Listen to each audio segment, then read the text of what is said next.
It's okay. I'm so I'm so used to having Patrick's cat Lincoln I jumping into It's in these springtime. like I in know. these videos. It's like so. I'm used to like animals just running, doing run-ins. I'm like, oh, it's all good. Yeah, it's definitely springtime. That's for sure. Or summer. It's not even spring. It's summer. I don't know where we are. I don't know what month it is. I don't know. Well, here's the thing. We're already in July. Pretty soon it'll be fall. I know. I mean, it's basically August now. I know. I don't know where time went, but here we are. We're at the end of July, and it's like, my God. I can't even think about it.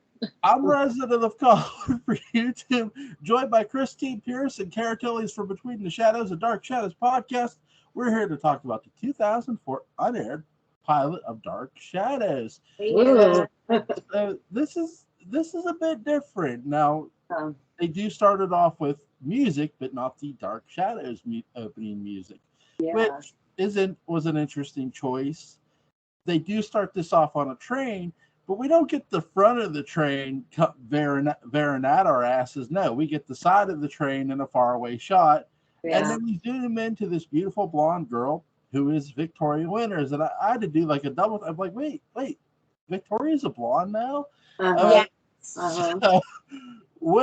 first of all, what did you think of the opening with the different music and sort of how they shot this train?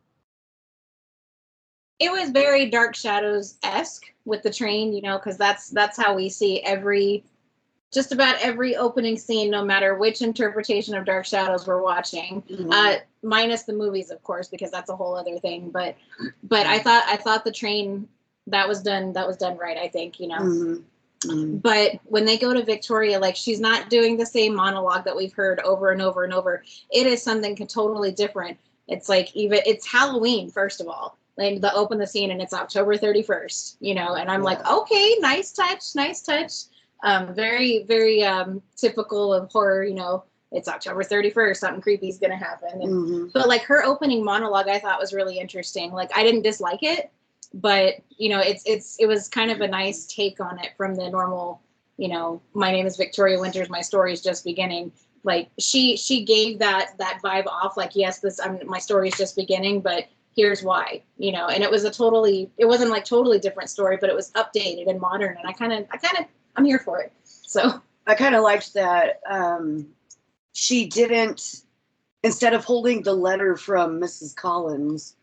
Stoddard, her invite to the mansion, instead she had a file of David Collins, like all his he was a special case kid, like, and she off the bat didn't seem, I don't know who I am-ish. Yeah, like she seemed like a professional. Yeah, like I've been employed to take care of this kid. Like, this was her specialty. Like, this is like troubled kids were her specialty. That's kind of how it felt to me too. Yeah.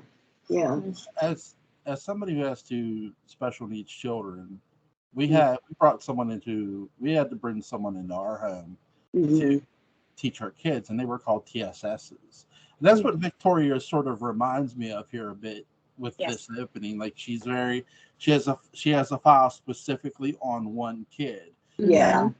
Well, both my kids didn't have the same TSS. So like, they each had their own file on, like, my son and daughter. And with this, she has a file on David. And so it's really interesting that, you're right. She's very professional. And that's what she is. She's someone who's hired from, a firm, not necessarily an orphanage, but somewhere where she's a part of something and she's being hired to come do a job. But she also knows, because that's the thing too, like with TSSs know the history of the kids and the parents. Because that's something you have to fill out when you in the state of Pennsylvania. I don't know how it is with Colorado, but in Pennsylvania, you have to list everything that happened in your home concerning your kid, all that. It's very so with that's sort of like with Vicky. She has all the information. She knows what happens to she knows what happened to the previous tutors, what David had done, because she calls him on it when he's like laying in the tub full of water, and he jumps out at her. But I know I'm jumping. I apologize, but I was more using that to sort of give the point of Vicky being more of a TSS. I do like that. I don't mind them changing Vicky up here because, again, you're rebooting Dark Shadows. Right, definitely. So that's the thing with reboots. Reboots are often, you're going to get a different variation of the character that you love and know. Right. Yeah. And with this, I really feel that the actress here had the potential of being the best Victoria winners. I agree. I agree. I have to, and I was skeptical at first, because I'm one of those people who are like, oh, she's a blonde. I don't know about this, but because I'm always, I like people to be who they are, but I had to give it to her. She was pretty excellent. I thought very soft spoken. I thought like Vicky would be, but very stern the way that I expect Victoria to be. So I'm sorry. Go ahead. No. I mean, well, you got to remember, she's a grindhouse girl. She's a grindhouse girl. She's a Robert Rodriguez girl. That's what I loved. That's what I loved. And I had forgotten that she had been Victoria winners for a minute. And I was like, yes, of course. Yes. Why not? Because she does really good. She really does. She kept the spirit of Vicky. Mm-hmm. Like you said, we're rebooting them. That's fine. I accept that for sure. But she really kept that heart and soul and that softness of Vicky. But was more stern, like you said, like a professional. She when she approaches David, I'm not afraid of you, David. And I love that she's like that. Okay. Yeah, she calls them. She goes, first one's on the house, but the next time we start talking consequences, and it's like, holy shit. Yep. That was really cool. What did you get? We have a jump scare at the beginning on the train, so Victoria Winters is sort of daydreaming or dreaming in a sense. Right. And I love how they do this little boy in a devil costume. Help me. What did you think of that? That for a minute I was like, well, that's weird. Yeah, what's happening? And then she jump scares herself awake and it's all a dream, but like almost as I'm sorry. My cat, he's off the rails and he's literally right behind you. I know you can't see him, but he's literally looking around and looking right at you. Distracting me. Right. But I felt like it was sort of like a foreshadow of events to come, Well, and it is Halloween. I mean, right. She's having scary dreams, maybe. Right. But then she wakes up on the train and the guy says something weird to her too, like she's a dream within a dream type of thing. Right. Yeah. Sorry, the cat. Yeah. I can hear you. Good Lord. I'll be right back. You gotta go, baby. I'm sorry. Crazy children. It's like I'm sorry. Funny story. My daughter, they had these animals at school. They brought like house animals like to school to. And my daughter, like, she's been wanting a cat. She got to hold this cat, and she did not want to let go. Oh my gosh! She's a big cat person because like she collects all the Gabby's dollhouse stuff because she dresses like a cat. Yeah. And so she's just like, I love cats. So anytime we see like we took her to the zoo, and she wanted to see where they had the cats. The only cat they had was a big tiger. Yeah. And she saw like the tiger through the glass, and she goes, "Dad, that tiger does not look happy." And I'm like, that thing looks mad.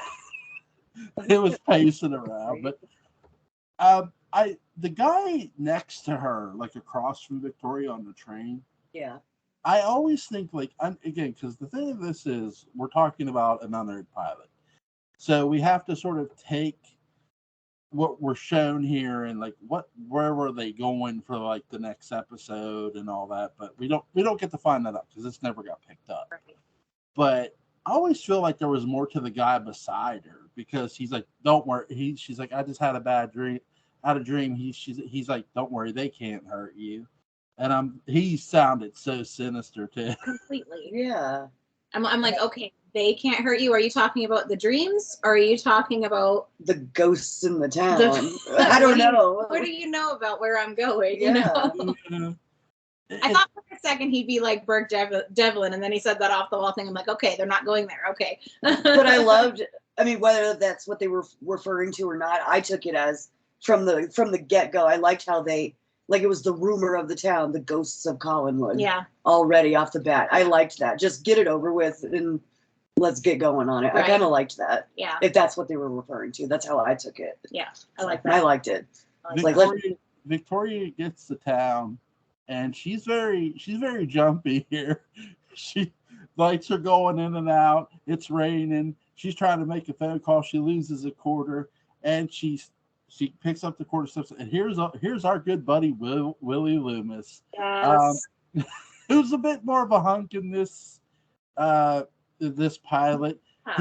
And she's like, "Tell me you work for the college." I thought she was gonna deck him. I know. What did you think of the introduction of Willie here? The first thing I saw was that she pulled out a cell phone. And I was like, Dark Shadows with a cell phone. That I was like, whoa. And I was like, which I can appreciate, because they brought Dark Shadows into the 2000s instead of kept it in the 70s. I'm like, okay, all right, I'm here for it. Okay. Like, and I'm okay with that, to keep it. I mean, they were in 1966 in the original, so you got to act like it's 1966. Right. And then in the 90s, they did a good job. Of course, it's 2004. Of course, keep it current to what year it is. I'm okay with that. I like the evolution. No, I'm totally here for it. It was just, it kind of surprised me a little bit.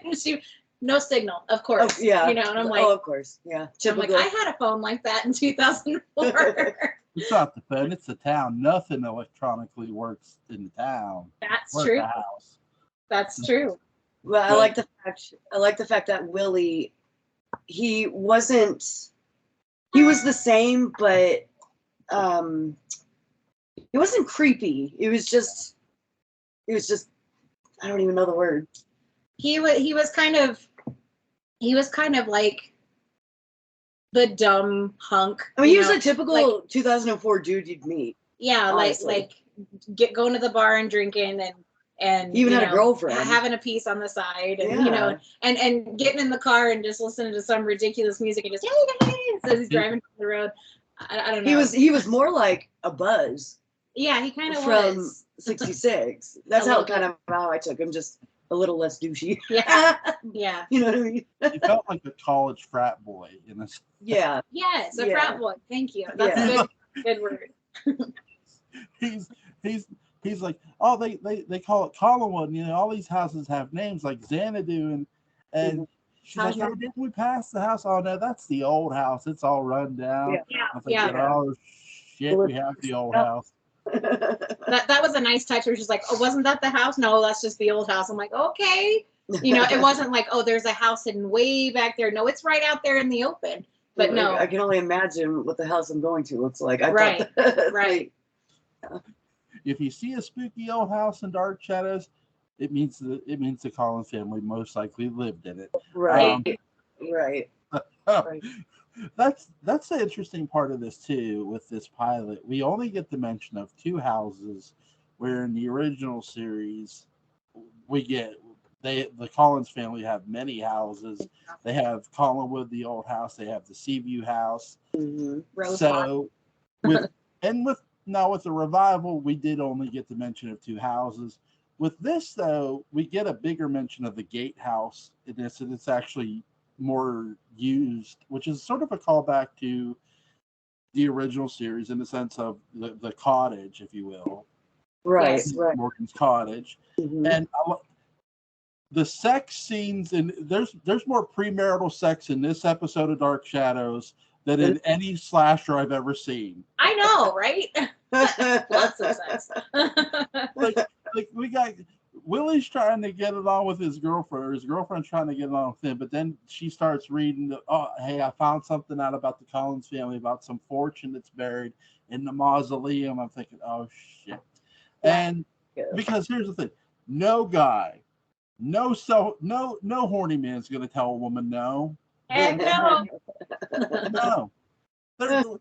I'm speaking as a man here. No man's gonna tell tell a woman no? Because yes, and she gives him the ultimatum.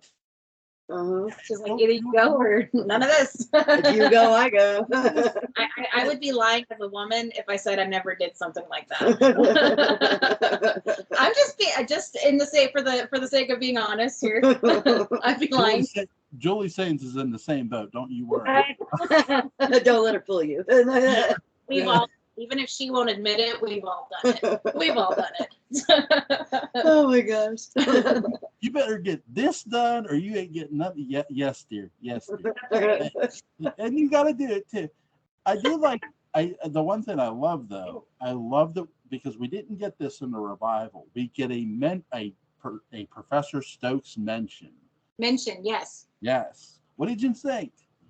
I love that they got to mention Professor Stokes because how otherwise, because we have no context, how otherwise would they have found these papers on the Collinses or this history on the Collinses? So what better person to introduce the history than Professor Stokes, you know? Yeah, I think that was an excellent move. And maybe if we'd have gotten more episodes, maybe we would have gotten to meet Professor Stokes, you know, if more weird stuff kept happening. And especially with the girls getting bitten and all that jazz that we know very well as Dark Shadows, you know? Yeah. But no, good move to mention Professor Stokes. So I mean, you thought the revival moved quickly. This one was moving quickly. Really fast. Really quick. I mean, I'm not mad about it. I'm happy about it, but I mean, this one moved faster. I mean, the revival series did move quite fast, but this one was even faster. Yeah. I mean, Sarah was there immediately. Like the mention of Sarah was there immediately. Yeah. So we don't see every character. We do get the mention of some characters. We get the mention of Professor Stokes, and we get the mention of Sarah. And Willie Loomis has a sister in this. Yes. We get Miss Loomis instead of Mrs. Johnson, and I thought that was kind of wild. I'm like, okay, nice touch. Right. So, but I agree. She seems to be a much harder worker than her brother. Yeah. I like how when he totally brushes Roger off, like, oh, she's here now, ain't she? But you sort of, the thing of it is, you get his attitude towards Roger because Roger in this revival is very much, he is the man in charge of the house. He is the man in charge of the business and the finance. And Liz she's still part of the house, but she more feels like second fiddle to Roger here, who seems more of a menace in this episode. Hello? Uh-oh. What happened?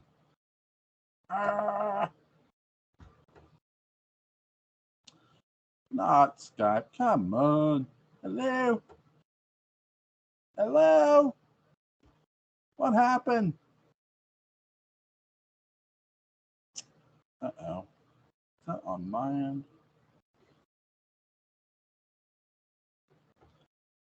Hello? Hello?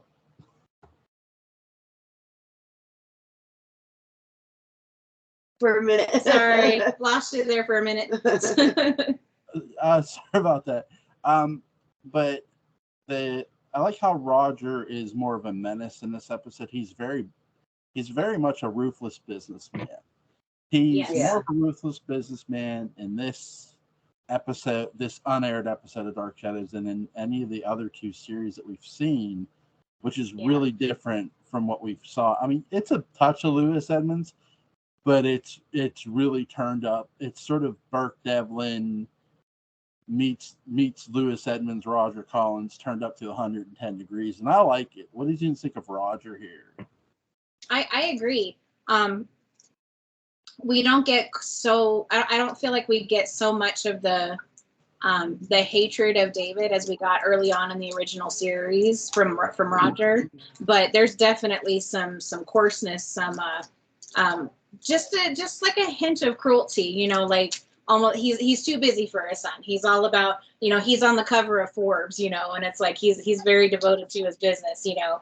And Roger, I never quite got that from Lewis Edmonds' character. I mean, he was very busy and very involved in the business, but I never really got the feeling from him that he, at least from Lewis Edmonds' character, that he was that devoted to business, that devoted to making sure the business was so successful and that he was so successful. Yeah. We just got the feeling that he just didn't want his kid, you know. Well, and you're kind of right still, because in the original, Roger was always gone. He wasn't running any business. He was gone all the time. He was always gone. Elizabeth was running stuff. Yeah. So, And I don't get that from Elizabeth in this episode at all. Yeah. Like, she actually took the step back, and Roger was the business. Yeah. Like Joshua was the businessman. Right. He's more like Joshua Collins than he is Roger Collins, I think. Exactly. But Roger did take on that role in this episode. He did. Right. Definitely. Like, he was the businessman. And again, we saw just a few flashes of Elizabeth, so we don't really know what her character would have been like, but just based off what we saw, that's how it felt to me. You know, I feel like he probably still did love his kid, just too busy for him. Way too busy for him. And that's one thing I do like about each evolution of Dark Shadows that we've gotten to see, is that the more it's evolved, the more Roger has become that. Yeah. Like, and I feel like the more freedom, like with society, you know, like they're more free to actually be the characters they are. Oh yeah. Like, because, you know, like in 66, you're on daytime TV, you gotta be careful. You gotta keep it.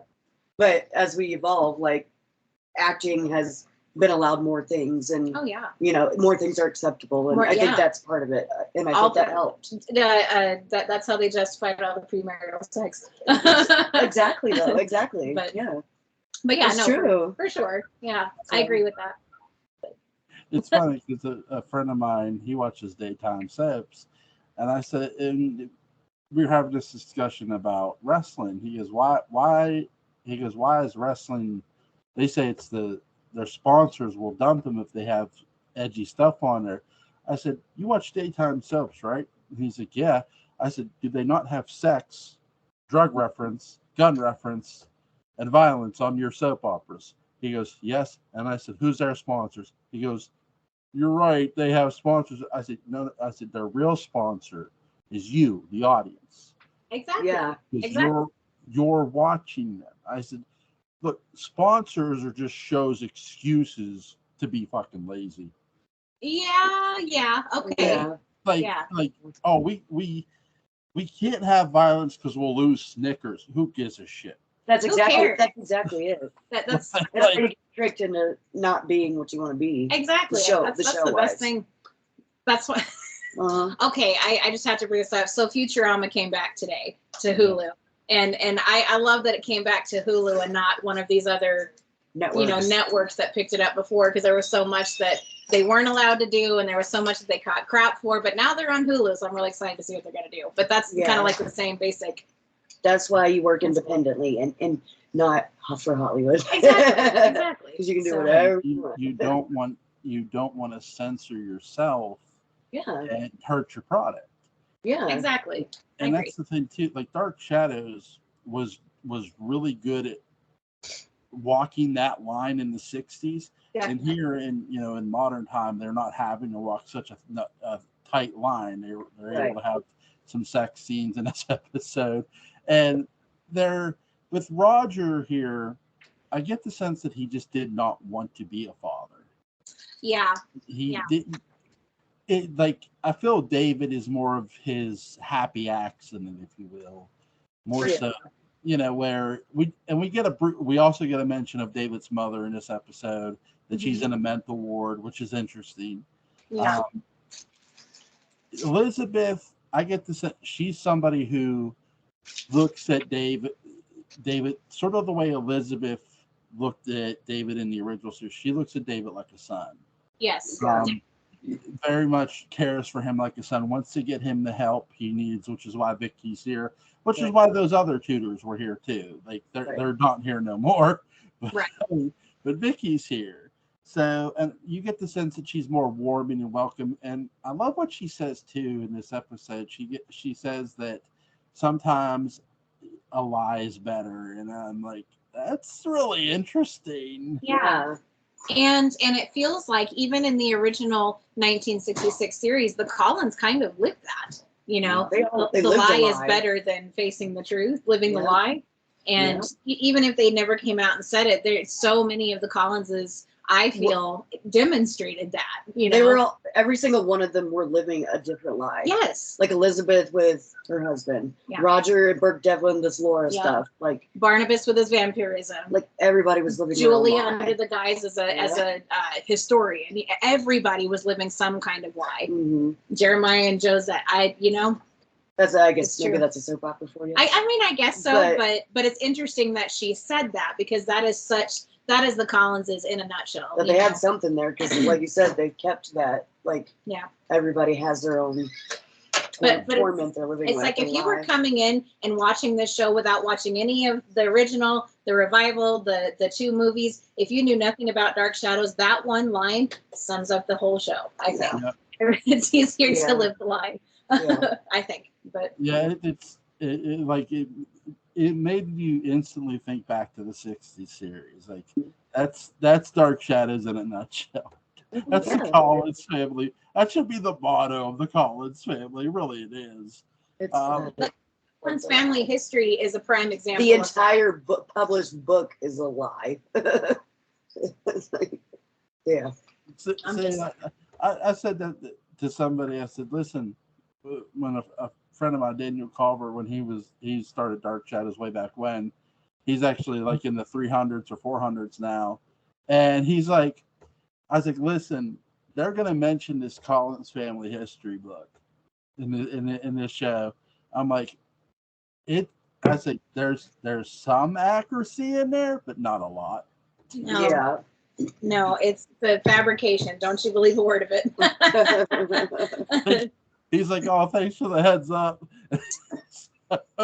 But our two lovebirds, who Willie and his girlfriend, go to the mausoleum. Surprise, surprise. And they go down, and Willie is actually scared. I love how Willie is scared shitless. His little humming is hilarious. I was like, I couldn't tell if he was trying to freak her out or if she was like, what's the matter? He's like, I'm scared. Like, I'm scared shitless right now.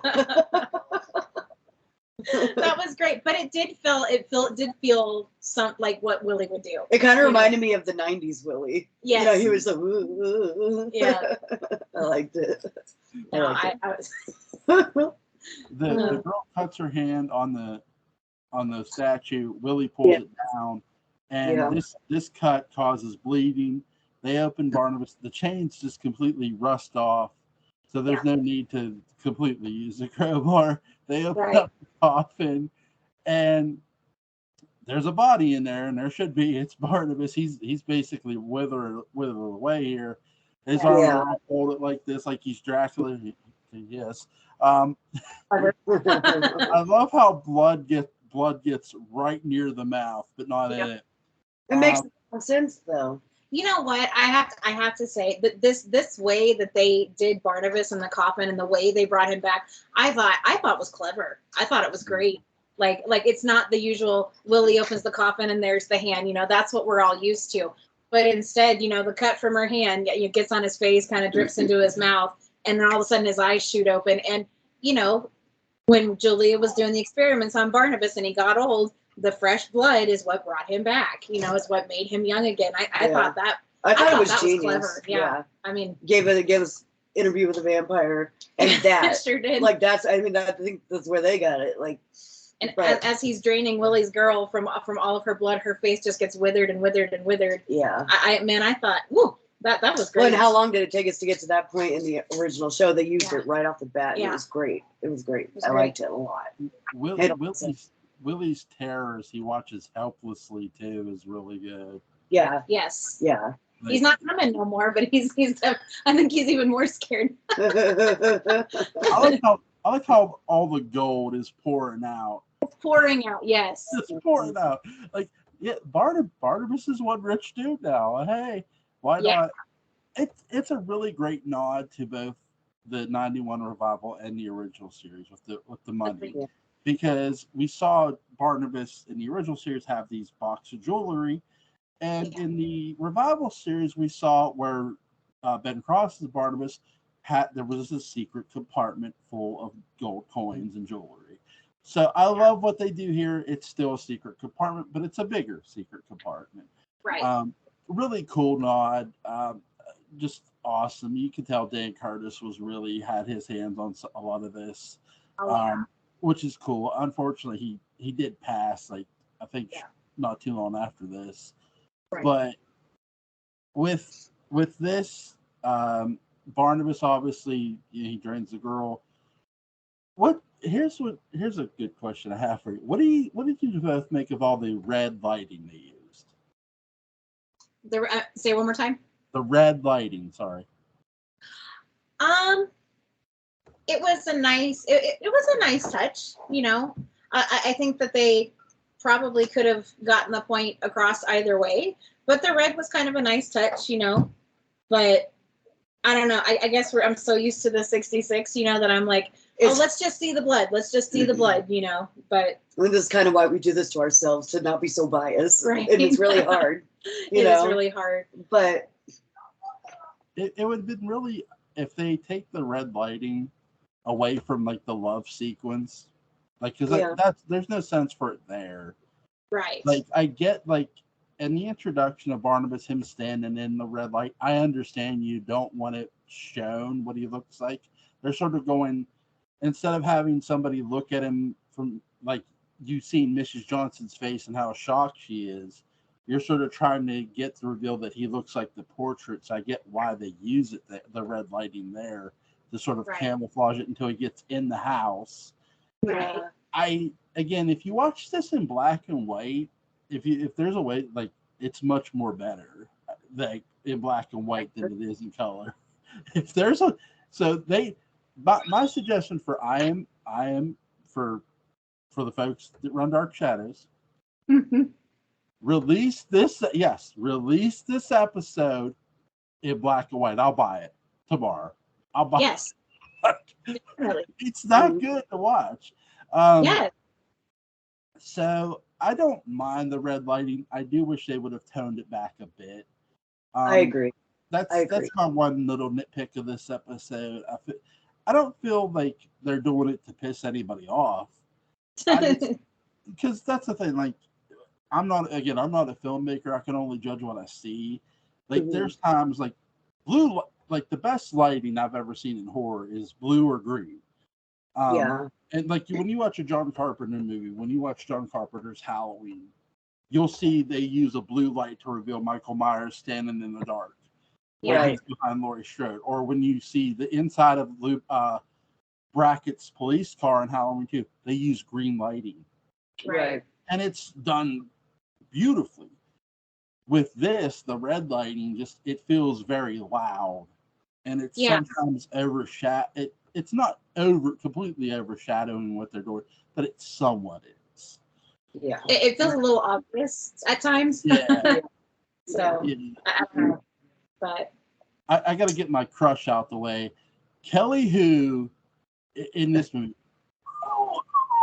I had a huge crush on her because I watched her in X-Men 2. And what an actress! The fact that they cast her as Dr. Julia Hoffman. What did you think? Okay, let me back up for just a sec, because first of all, we have a young guy playing Barnabas Collins. Finally, we have a young guy, and suddenly the age that Barnabas is supposed to be makes sense because we have this younger guy. But because Barnabas is younger, so is Julia, and I kind of love that. Yeah. And I love how confident she is, and how, you know, very doctorly, very knowledgeable, and that didn't get taken away because of her age or because they made her younger. Yeah. You know, I couldn't ever see a young Julia, but I can now, you know, because I think she's fantastic. She's great. Yeah. Oh yeah. She's like, well, those bite wounds weren't, I forget what she said. She was like, he was like, the bite marks aren't theoretical, I think is what she said, you know. Right. And almost as if to say, you're a jackass. I know what I'm talking about. You know, I love that. I agree. Just the way she said, she was great. I thought it was great. The police are looking for an animal, and she goes, the bite marks look human. Yeah. And she says she believes it's a blood obsession, and she says they're cases, and he says that's a wild theory. She goes, those bite marks aren't theoretical. and it's a great line. Yeah. Because the sheriff is in this. He's not really, again, he's had no really experience with this kind of thing, so he's not sure. And why should he be? He's never experienced the supernatural. You get the sense that Hoffman has had some experience with the supernatural in this as well. It seems like some foreshadowing into what Julia's going to be doing. Yeah. There was a really cool. I don't know if it's still out there. If it is, I'll try to find it. There was a really cool image of Kelly Hu in the drawing room, and she was bending down, like over a body in the drawing room. It was or she was just bending down, doing something. If I could find it, I'll send it to you both. Yes, please. I do remember seeing that when this was initially being talked about. So way back when. That feels like forever ago. I have to be honest. I didn't even know this 2004 pilot was a thing up until a couple of years ago. Honestly, I'm like, what? Yeah. They tried to reboot this, and I didn't know. I do remember hearing about it. I do. Really? But I never realized that we were able to, like, even from YouTube, be able to. Yeah, I must have been see busy what it was all year. About. Yeah, I must have been busy that year. I don't know. It's been so long ago. But I'm hearing about it, but I didn't think they ever. Obviously, there was a show. It was a much different sports show when it first aired. There was a sports show called Cold Pizza on ESPN2, and they would talk different topics. They wouldn't just talk sports. They would talk television shows. And at that time, I know Lost in Space has been rebooted again recently, but back then Lost in Space was talked about getting rebooted. But so was Dark Shadows. And this was at the same year that they ended up making Supernatural. Supernatural would debut. Okay. Like the next year, Supernatural would debut. Right. And they were talking about it, and I'm rooting for Dark Shadows to get picked up, and it didn't. Yep. Cursed the name that was the CW, which I think was the WB still at the time. It was. Yeah. See, I'm not that old. I still remember some things. But you're old, and so are we. I'm 40, and I'm not. Thank you very much. My wife, I'm still 22. Yes, you are, dear. Yes, you are. 29.6. Thank you. All right, like yeah, that's the thing. Like, people look at me like, how much older are you than her? And I'm like, I'm good, and I just walk away. None of your business. That's right. And with this, I like how Barnabas, he shows up at the house. Roger is very familiar with the Collins family lineage, and he's like, unless you fell off a tree. So he's very rude to Barnabas. Yes. What did you think of that? It was Roger being an ass, and it was Roger being overly confident of himself, and maybe that's part of that successful businessman coming out. I was like, well, I'm successful and I'm very smart, but that's the reason I'm so successful, and I've taken the time to know my family's lineage, and you're not in it. I think it was a good way to cover up his fear. Oh yeah, definitely. I think it's a natural reaction to fear. Yeah.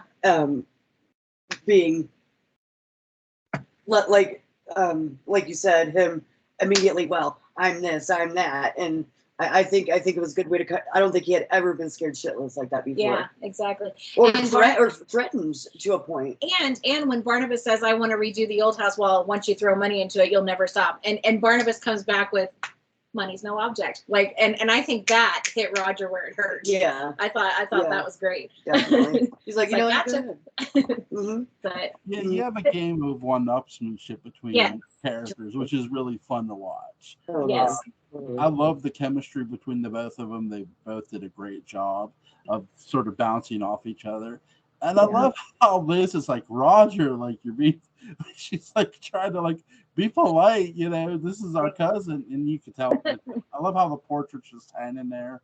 And Barnabas is dressed in this old outfit. He doesn't, that's what's interesting too. We don't see the old wolf's head cane in this episode. Which is, So this is not our. This really is a reboot of Dark Shadows. There's no. Here's my other big complaint, because I'm going to draw a comparison. Now it's not as bad as the comparison I'm going to make. Okay. James Patterson, that piece of shit, wrote. Apologies, but to you ladies for the language. But that piece of shit. I'm not apologizing to James Patterson. Wrote a reboot of my favorite pulp character, The Shadow, and it's called. And it was advertised. Crime has a new enemy, and I'm thinking, well, it's not really a new enemy, but okay. Thank you. So his reboot of The Shadow, let's see. The Shadow is this character who wears a black cloak, black hat, has this menacing laugh when he's popping bad guys with bullets from his dual pistols, and he enjoys doing it. And let's see, he takes away the black hat, the black cloak, the black gloves. There's no cackling laugh. There's no dual pistols. And he turns the Shadow into a fucking house cat. And there's now, that's horrible. Yeah. They don't have the wolf's head cane, which I get. I get why this is your Barnabas for the newer age. So maybe a cane's a bit outdated. But I don't know. I never pictured any Barnabas without the cane or the ring, and it was really, really interesting that they went that. I don't think the decision's wrong, but it's an interesting one. So that's. You know what I have to say? I didn't realize it until you said it, that he didn't have it. I didn't even realize it. I like it though, because in a way, whether this is what they were trying to do or not, it keeps you even more intrigued in this Barnabas. Yeah. Because you're like, he doesn't have anything that we know of. He doesn't even, like you said, he's even a young dude. Like, and he says, yeah, my parents had no imagination. You know, I look like the original Barnabas, and my parents had no imagination, so I have the same name too. Yeah. You know, I'm like, okay, all right. This guy is. He's young and spry. He's quick. Very quick. And I love it. Like, for me, it kept me even more intrigued to see what they were doing with Barnabas, because it was nothing like we've seen before. Yeah. And I can't complain. I mean, like, that's how you do a reboot. That's how you reboot. Yes. It really I is. agree. So. I don't know. I have mostly good things to say about this. I really do. Yeah. But Sorry, I think all my anger went towards James Patterson in that ring. and it's well warranted, yes. With this though, the one thing I do like though is there's a scene later on, and I'll get back to the other stuff where Willie takes Victoria back to her car. And he comes back, and Barnabas grabs him. He's like, Willie, why did you bring me back? Why did you? He goes, and the knife is handed to Barnabas, the very knife that he stuck Angelique with. He goes, this was the knife that I killed her with, where we both buried her. He's looking at Willie like he's Ben, and that's the sort of the hint we're getting to. Like, we're getting every hint in this one episode that they are going to go back in time. Yes. Oh my God. Yes. Yeah. Which I like that they're giving those hints, and they're not so like slap in the face hints. They're subtle hints. Yeah. Right. If you know, you know. Yeah, if you know, you know. You like, know what's coming. If this were a brand new person watching this, they probably wouldn't have caught those hints, but I picked up on it too. Yeah. So. Yeah. And I love how, I want to get your thoughts on this, with how they brought Angelique back out of the grave, summoning David. He pulls the knife out of her body, and he's like, "Are you alive?" And she goes, "Sort of." Jesus Christ. Angelique is not a blonde in this, which is interesting. Does not look like Laura Parker. No. What did you think of Angelique here?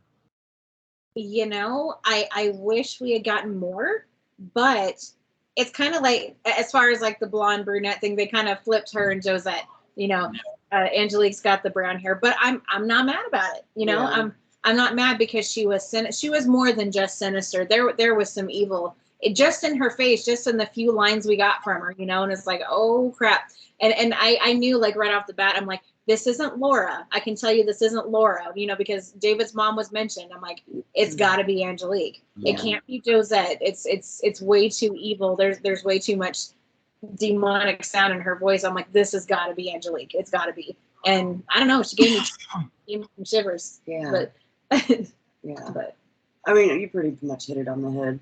Because I wasn't, honestly, I wasn't sure how to feel about the Angelique thing. yeah. It's hard.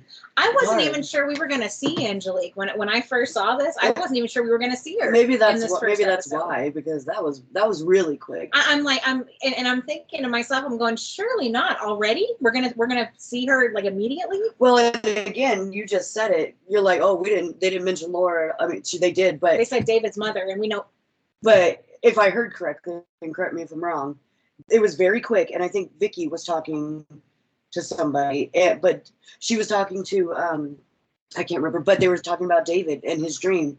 He's like, oh, he was talking about some woman with fiery hair. And I was like, Laura, yes. Yeah. And like when he was talking about his dream, I'm like, oh, okay, maybe it was Laura. They're like, oh, he's just crazy or whatever Vicky was said about it. Like, not like that. But Carolyn is like, David, it's just his you know? imagination. But when that caught my ear, they were like, oh, this woman with fiery hair in his dreams, his visions or whatever he's having. And I'm like, Laura. Yeah, that's the thing with this episode, T. You gotta watch with like Carolyn, because there are those who are dismissive of David, and it's like, nah, I'm not gonna be so dismissive of David here. We know better. like the kid's saying he sees stuff. He probably is seeing stuff. Right.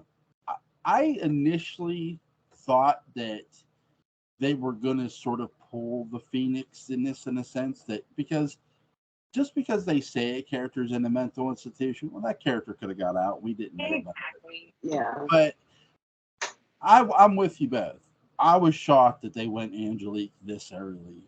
And but I get why they're doing it too. I mean, though this is an unaired pilot, you sort of want to plant the seed to who one of your biggest villains is. Right. Yeah. And this does not sound even like Laura Parker's Angelique. It sounds like much more evil because, as Barnabas says, she's the devil incarnate.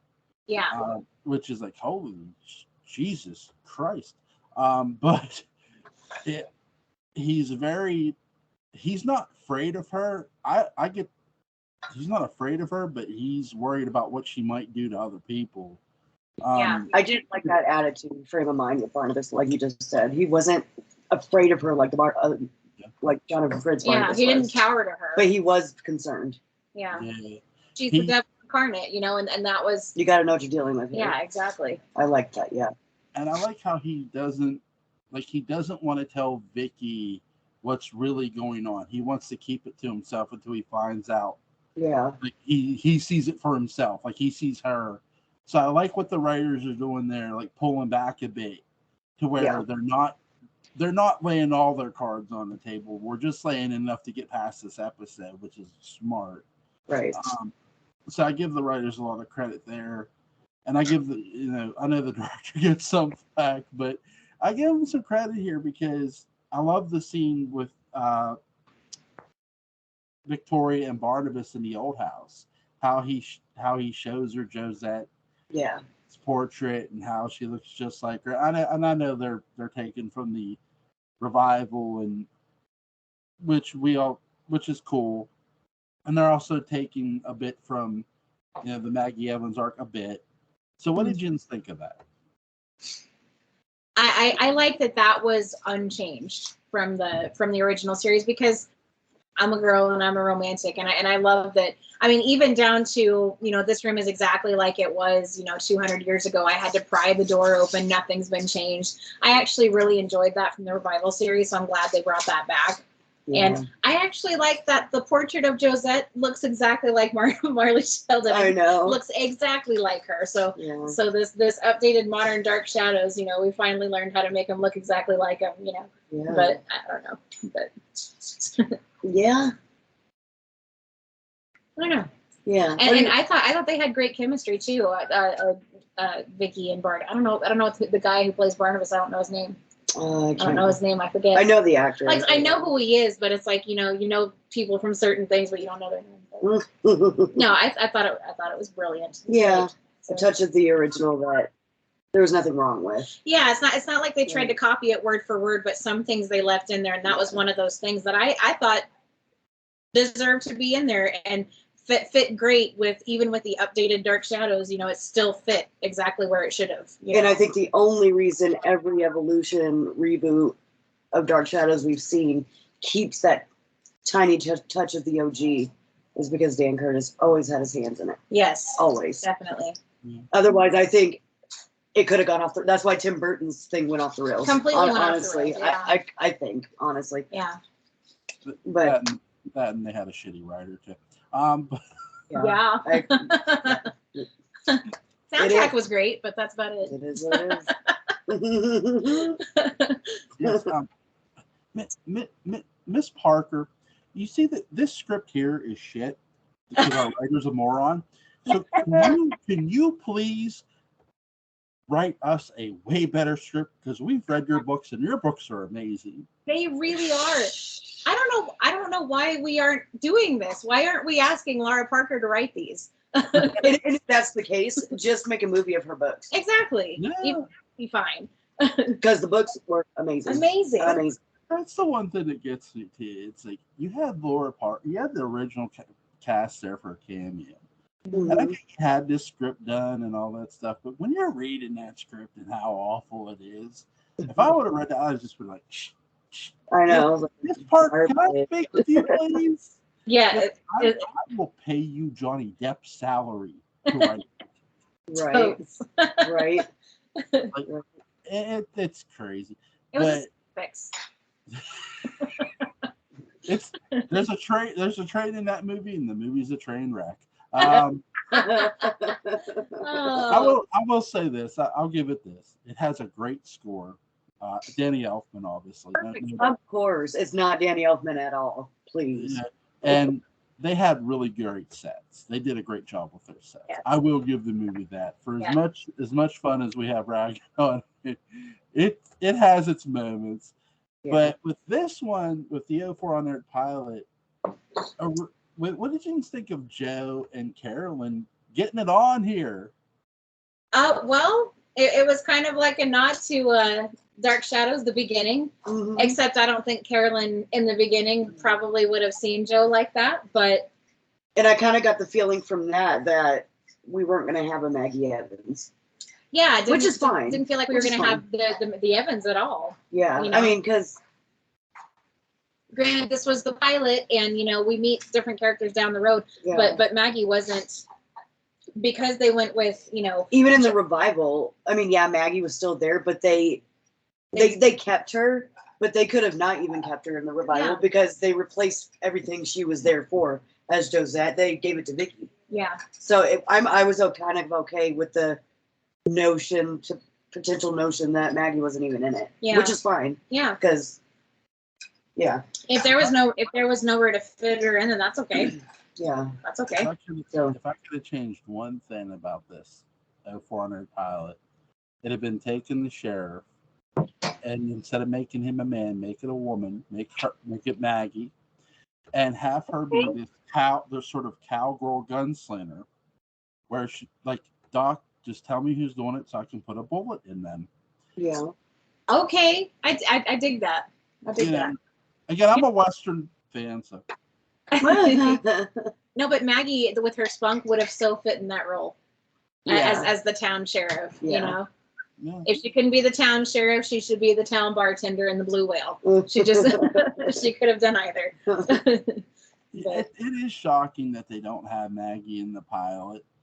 It's a character we're probably going to meet later on, I assume.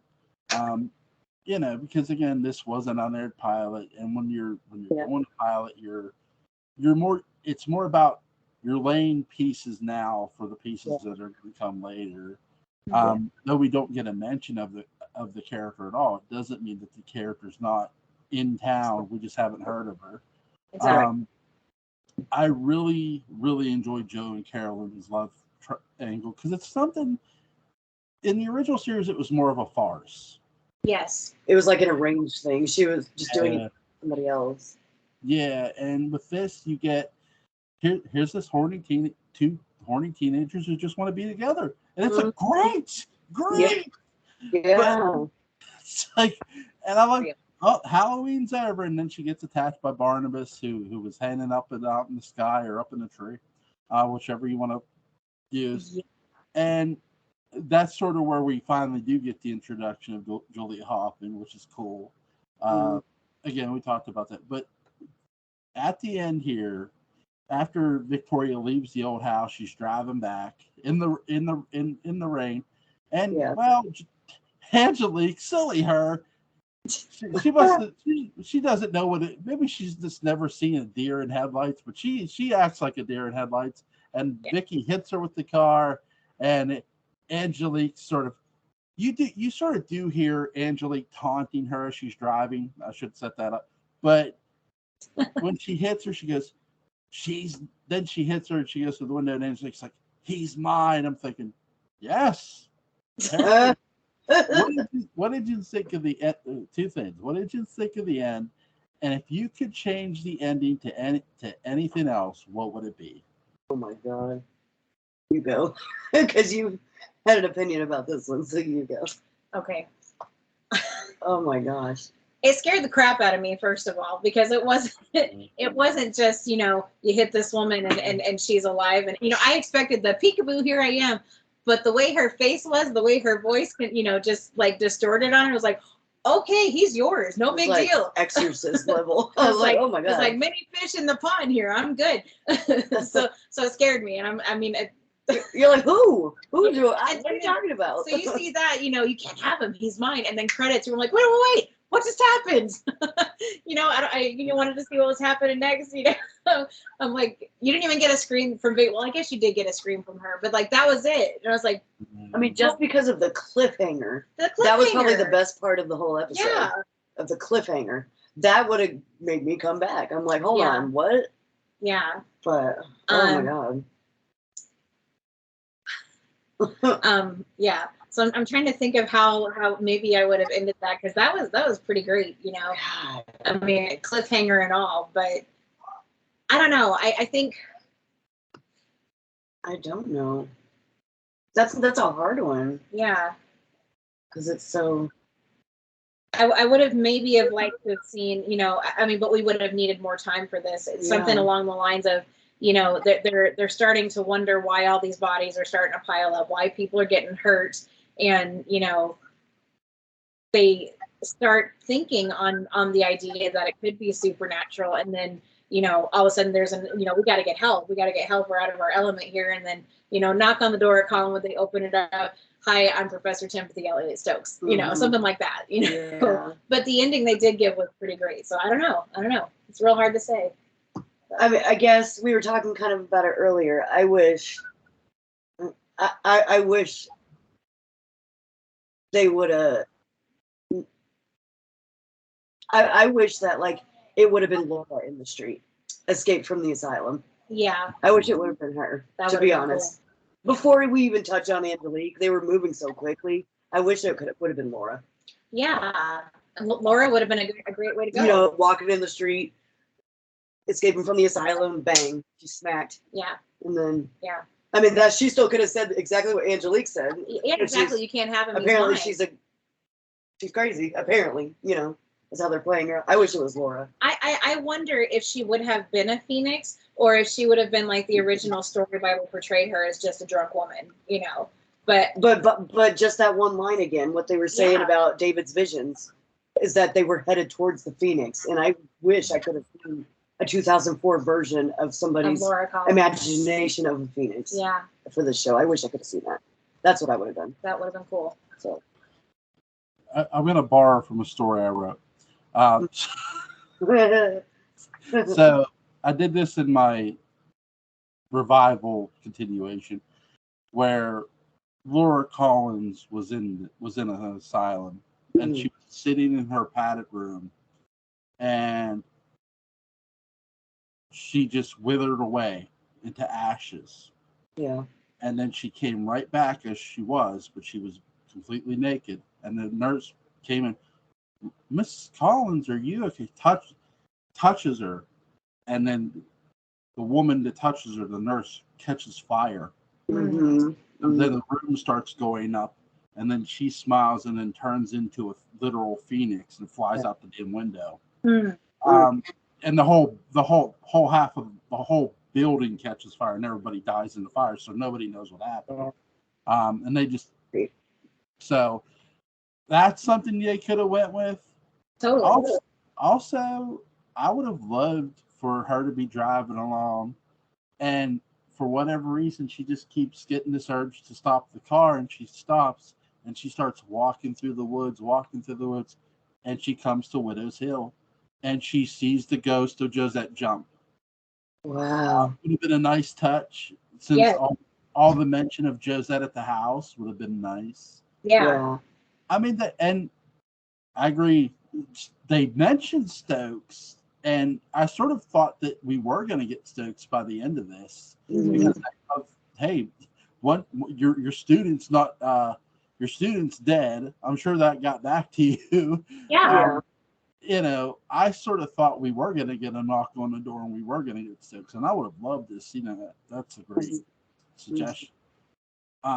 I sort of did think we were going to get that by the end of this, but no, we do get a jump scare, which is interesting. I didn't mind. I didn't mind it because it is scary, and the actress who played Angelique, she sounded like she was from The Exorcist. Yeah, totally. I don't know. I will say this though, seeing this pilot episode and seeing all the things that they did for Dark Shadows and to Dark Shadows in this pilot episode, it does make me excited to see what they're going to do 20 years later. You know, if they, you know, it gives me hope for the future. Yeah, it really does. Yeah, and get some redemption from you know, people doing it wrong. You know, it does give me some hope for what we're going to get with the new series. You know, I'm excited, and I can't wait to bring it into this year and this decade with everything that we have. 20 years later, it's like, I mean, this episode, it's going to be evolved more than ever. Yeah. Like, it really renewed my hope in Dark Shadows fans and Dark Shadows writers. Yeah. So. I think it's really cool that you have one writer, Mark B. Perry, who's in charge of it. Yeah. It's going to be really interesting to see what he does. Yeah. You know, we're all hopeful, we're all waiting, we all have our fingers crossed that this is going to happen, so we're all very excited. Is there anything you want to add before we go? Just that. Just how excited I am, you know, for the new series. But seeing that one episode and, you know, the actors they chose for that show, if it were to go further, who would have been Timothy Stokes? Who would you have cast? You know, this is going to sound really off the wall, but I have thought about it. And seeing him in recent years, and I think he'd be a good Because Timothy Stokes could be semi-young too, not some old professor. Yeah, but I think to be Professor Stokes, he'd have to be at least seasoned. So maybe that would come with age. So here's what I think, and don't laugh, but here's what I think. I think John Goodman could do it. Oh. I mean, I do, because, I mean, just because he's gotten a little bit older, you know, and I would like to see him in a role like that. And, you know, just seeing him in these recent years, I'm like, you know what? There's some potential there. So, I don't know. Piece of shit. I don't know. Just a thought that I've been rolling around in my head for a couple of weeks. I asked because I don't know. That's why I asked you guys. We've been doing honestly. We've been working on the Adam thing on our own show, and there's you know, it's very Stokes heavy, and I'm like, who would play him in this, you know, this recent series, you know, and so I've just been kind of rolling it around in my head, but that's what I've been thinking. I've been thinking. Yeah. But I don't know. I don't know. That's why I asked. Okay, well, I don't know. Joel, do you have anything? Stokes, my God, 04 too. That's the thing. It's tough because I'm trying to think of what was on air in '04, and I don't want to. Me too. That's where I was trying to go. Oh, in '04. Oh. See, I'm trying to think of what was on air and what wasn't. But for an older act, I'll choose young and old, okay, for the humor me department. For older, I would have went with Terrence Stamp, who's a great actor, great veteran actor. And yeah, he I don't know if he's alive now, but he was alive then. So, but for younger, I guess now again, this is pre-Marvel films. I would have probably rolled the dice on Robert Downey Jr. Who my mind kind of too, but I didn't want to say it. but yeah. But he was in I think by this time he was still coming back to filming.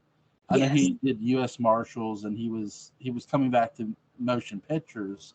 Mm-hmm. So I don't know if he would have done television. That would have been the thing, but I would have loved to have him play Professor Stokes, because I could see him playing that role. Yeah, definitely. I could too, for sure. Okay. Another one. Okay, I was the only one who thought it. I'm sorry. I'm going to throw this one out there too, because I know he's been mentioned for another character, but maybe Tobin Bell. Yeah. Ooh. You know, that's a good one. Because I saw your trailer about the new Saw coming out, and I'm all here for those movies. I love those. I love them, and I'm like, So dang, that's a good one. Have you ever go watch Boogeyman 2? He plays a doctor in that one. Okay. It's very Loomis-esque, but there's a touch of Stokes in there too. Okay. So that's my recommendation. Tobin Bell's been in a lot of shit. Yeah.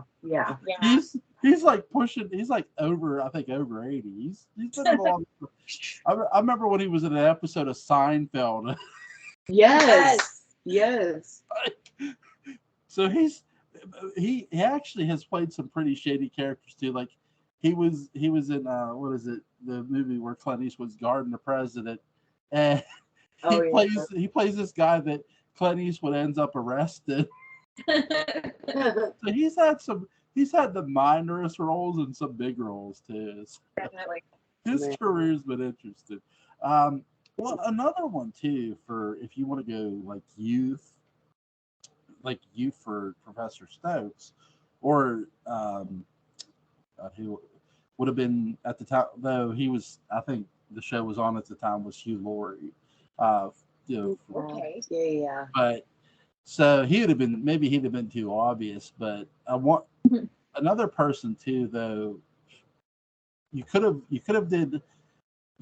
Now they do have a pretty strong female cast in this pilot episode, so maybe if you wanted to sort of have some real OG fun and just completely recast Stokes, why not call up Kathleen Lee Scott and have her play an older Professor Stokes? All right. Switch the roles. I wouldn't be mad if they I wouldn't be mad at that. Gender swapped Professor Stokes. Yeah. I wouldn't be mad. As long as she's just as clever as Thayer David. Yeah. As long as. Yeah. I'm not saying girl power, but that one I'd be down for. It's just like if you changed Dr. Hoffman to a man. I wouldn't be mad. I couldn't be mad at that either. Yeah. So if they actually had done that, I would have been all for it. Yeah. You're like, yeah. It's funny because when you watch the original series, they mentioned Dr. Hoffman as a man, and then the next time they mentioned Dr. Hoffman, her name's Dr. Julia Hoffman. Yeah. It's just in a sex change. It's beautiful. It's beautiful. Yeah. It's genius. Other genius. Love it. First of all, thank you both for coming on. Thanks as always. I'd like to bring you guys back. When would you be available? In 2 weeks. Weekend after next. At the earliest, in 2 weeks. Yeah. Weekend after next. She leaves on Wednesday. I leave on Friday, but we're both back. I'm back the following. I'm leaving this Wednesday. I'm back the following Wednesday. Yeah, me too. So that weekend. In about a week and a half. Yeah. So 2 weekends from now. Yeah. 2 weekends from now. Come on, calendar, pop up, damn it. I know. And Saturday nights are not that busy anymore. But yeah, I know. I gotta look at my calendar, Jill. Hold on. Okay. Here we go. Just like in the new Dark Shadows. I know, right? Yeah, the 12th. And the 12th and on, I'm free. I'm pretty sure. Yeah. So.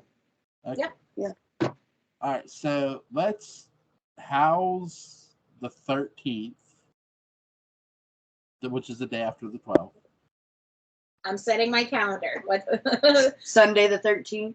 Yes. Okay, cool. That would work. And we'll talk the Widows of Widows Hill since we didn't get to do that. Yes, we will. Done. Yes, we will. And I do want to bring you back after that to discuss some werewolf talk and if you could pick somebody to play a modern Quentin werewolf, and what's your favorite werewolf movies? Okay, great. Yes. Great. All right. So I'm gonna book you to Oblivion here. Perfect. Just a reason not to go to work. So. But damn, I'm gonna get hate now. Damn, Joel Saints is keeping people from jobs.